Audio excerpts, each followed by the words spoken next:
সময় দুস্থ লোকজনের মধ্যে যেমন বস্ত্র বিলি করে থাকে, তেমনি দূর দূরান্তের লোকজনের মধ্যে স্বাস্থ্য পরিষেবা পৌঁছে দেওয়ার জন্য মেগা স্বাস্থ্য শিবিরও করে থাকে রোটারি ক্লাব। শনিবার সংস্থার তরফে মেগা স্বাস্থ্য শিবিরের আয়োজন করা হয়েছে রাজধানীর রাজনগরে। Rotary Club of Agartala Central ও রোটারি ক্লাব অফ আগরতলা সিটির যৌথ উদ্যোগেই বলা চলে যে এই স্বাস্থ্য শিবিরটি অনুষ্ঠিত হয়েছে। সহযোগিতায় ছিল রাজনগর বাইতুল আমাল জামে মসজিদ যুব কমিটিও। এদিন শিবিরের বিভিন্ন জায়গা থেকে লোকজন এসে শিবির থেকে কিন্তু বলা চলে বিনামূল্যে স্বাস্থ্য পরিষেবা গ্রহণ করেছেন।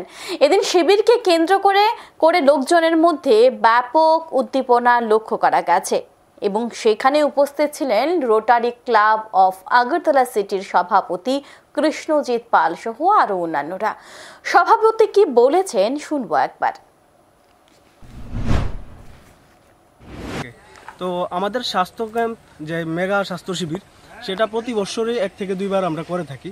যারা ধরুন দূর দূরান্ত থেকে, শহর থেকে অনেকটাই দূরবর্তী স্থানে অবস্থান করে, তারা বিশেষ করে স্বাস্থ্য যে সেবাটা সেটা নিতে পারে না। তো আমরা জানি যে হেলথ ইজ ওয়েলথ, স্বাস্থ্যই সম্পদ।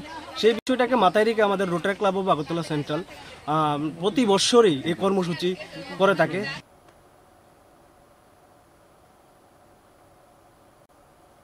এদিন শিবিরকে ঘিরে ভালো সাড়া লক্ষ্য করা গেছে। এখন সময় বিরতি, সঙ্গে থাকুন।